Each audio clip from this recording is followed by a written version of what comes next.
Hi, this is Andrea Mackenzie from Toronto, and I'm reading the last chapter of L.M. Montgomery's The Story Girl, The Opening of the Blue Chest, Chapter 32. November wakened from her dream of May in a bad temper.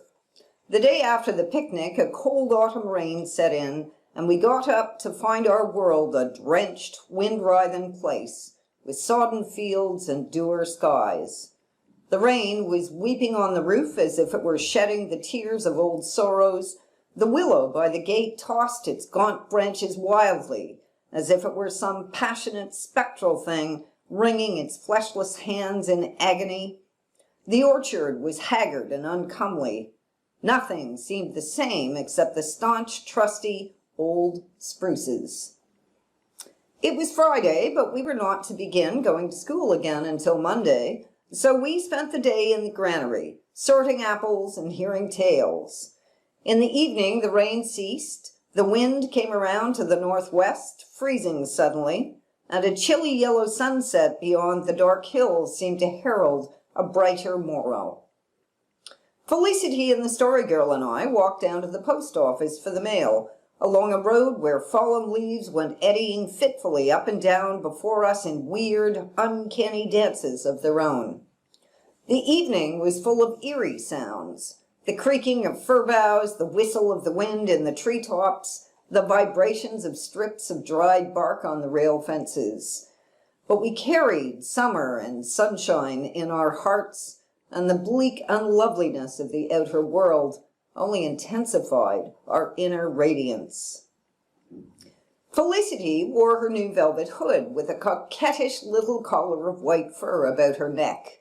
Her golden curls framed her lovely face, and the wind stung the pink of her cheeks to crimson. On my left hand walked the Story Girl, her red cap on her jaunty brown head.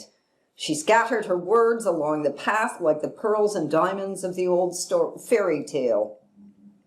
I remember that I strutted along quite insufferably, for we met several of the Carlisle boys, and I felt that I was an exceptionally lucky fellow to have such beauty on one side and such charm on the other. There was one of Father's thin letters for Felix, a fat, foreign letter for the Story Girl, addressed in her father's minute handwriting, a drop letter for Cecily from some school friend with "in haste" written across the corner, and a letter for Aunt Janet, postmarked Montreal. "I can't think who that is from," said Felicity. "Nobody in Montreal ever writes to Mother." "Cecily's letter is from M. Fruin. She always puts 'in haste' on her letters, no matter what is in them." When we reached home, Aunt Janet opened and read her Montreal letter. Then she laid it down and looked about her in astonishment. "Well, did ever any mortal?" she said. "What in the world is the matter?" said Uncle Alec.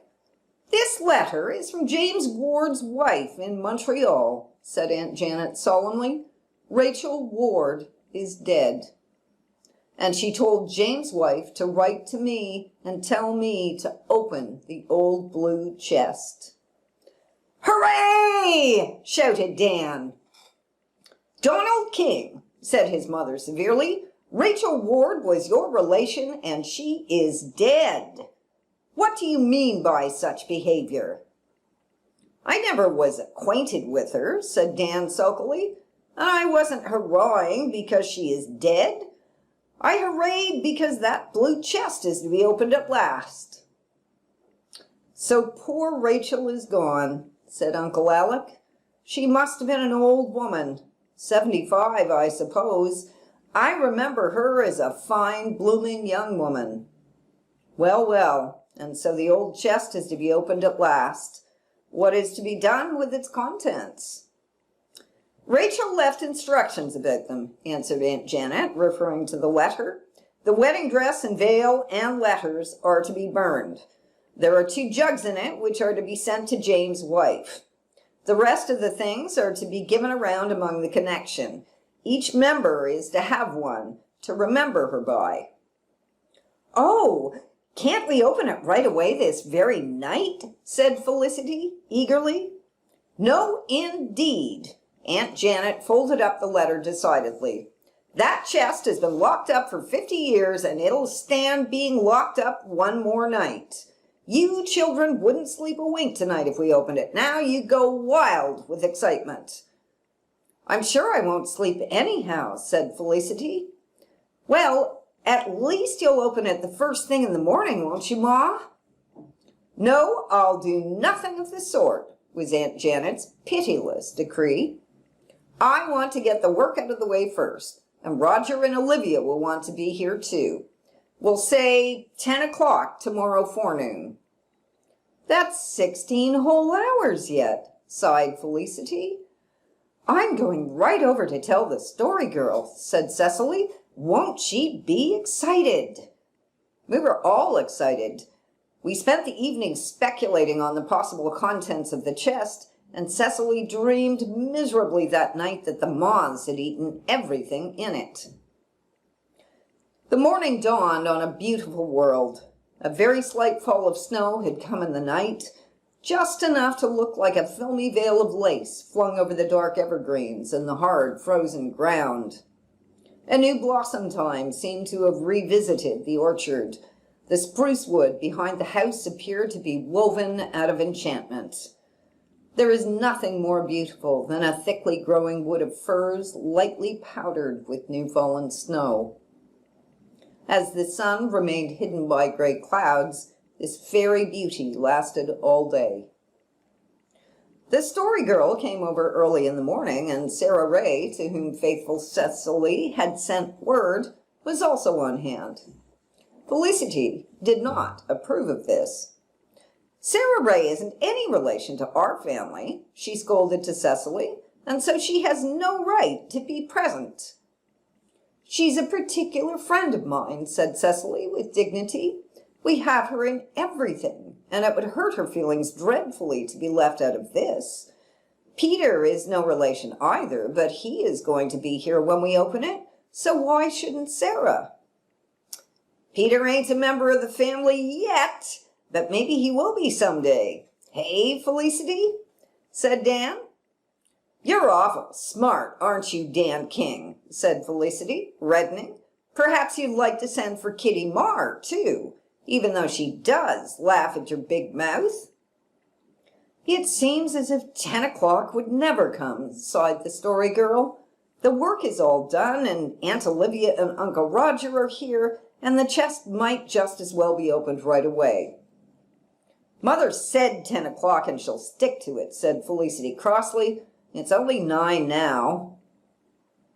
Let us put the clock on half an hour, said the Story Girl. The clock in the hall isn't going, so no one will know the difference.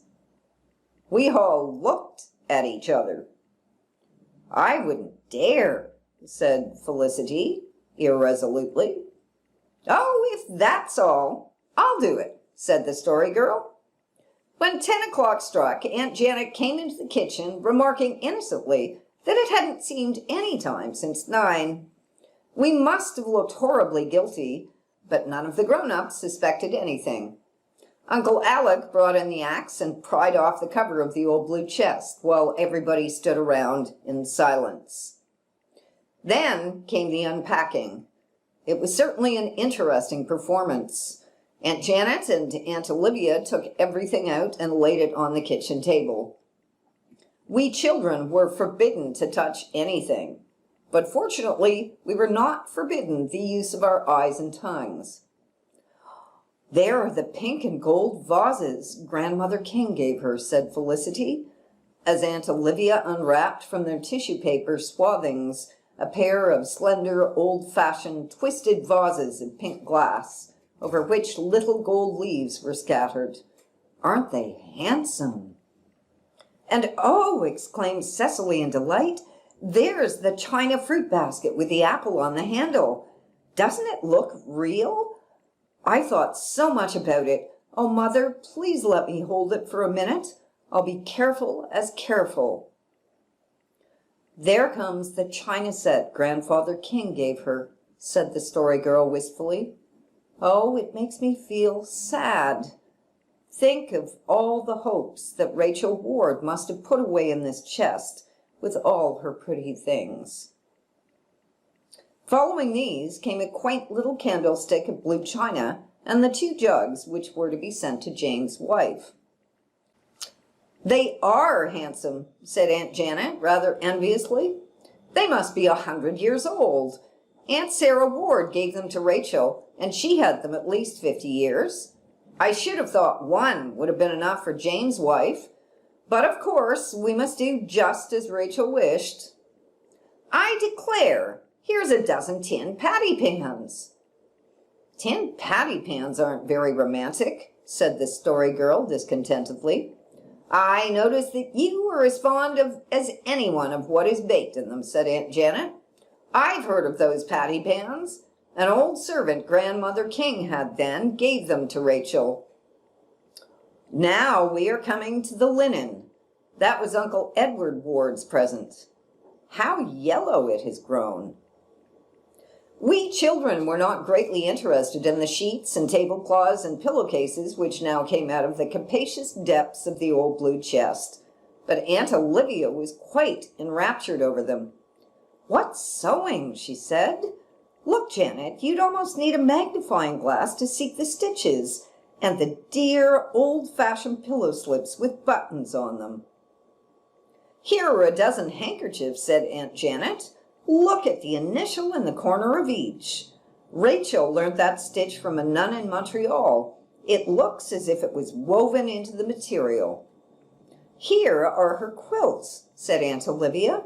"Yes, there is the blue and white counterpane Grandmother Ward gave her, and the rising sun quilt her Aunt Nancy made for her, and the braided rug.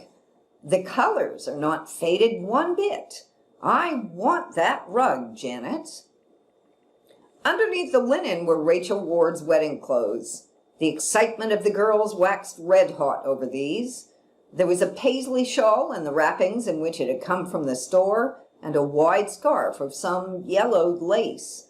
There was the embroidered petticoat which had cost Felicity such painful blushes, and a dozen beautifully worked sets of the fine muslin undersleeves which had been the fashion in Rachel Ward's youth. "This was to have been her appearing-out dress," said Aunt Olivia, lifting out a shot green silk. "It is all cut to pieces, but what a pretty soft shade it was. Look at the skirt, Janet. How many yards must it measure around?" "Hoop skirts were in then," said Aunt Janet. "I don't see her wedding hat here. I was always told that she packed it away too." "So was I, but she couldn't have. It certainly isn't here. I have heard that the white plume on it cost a small fortune. Here is her black silk mantle. It seems like sacrilege to meddle with these clothes." "Don't be foolish, Olivia. They must be unpacked at least, and they must all be burned since they have cut so badly. This purple cloth dress is quite good, however. It can be made over nicely, and it would become you very well, Olivia." "No, thank you," said Aunt Olivia with a little shudder. "I should feel like a ghost." "Make it over for yourself, Janet." "Well, I will, if you don't want it. I am not troubled with fancies. That seems to be all except this box. I suppose the wedding dress is in it." "Oh," breathed the girls, crowding about Aunt Olivia as she lifted out the box and cut the cord around it. Inside was lying a dress of soft silk that had once been white but was now yellowed with age, and, enfolding it like a mist, a long white bridal veil, redolent with some strange old-time perfume that had kept its sweetness through all the years. "Poor Rachel Ward," said Aunt Olivia softly.